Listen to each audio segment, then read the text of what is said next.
Hello there, welcome to DaveTech YouTube channel, and in this short video, I will show you how to download and install the Plex app to your Hisense Vida TV. If you find the video helpful, like and subscribe for more important videos like this.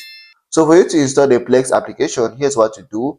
You have to start by making sure that the application is not yet automatically installed over here, and then you go over to your App Store if you don't find the application installed. Now your app store, before you launch it, please make sure that your system is updated.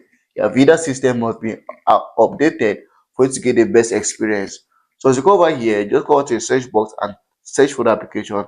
Is the simplest or for me the quickest method. So you go over here and just type in Plex. So let's quickly type in Plex app, and then we launch.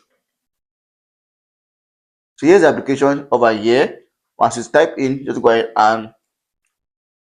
and you're going to get it like this. It looks like this. Once you launch it or once you search, that's the app information. You can just click install, and the application is going to automatically install straight away to your Vida TV. So you can choose where to position the application, and there you are good to go. The application has been installed to a Hisense Smart TV. If you find the video helpful, please make sure to like, subscribe, and share for more important videos like this.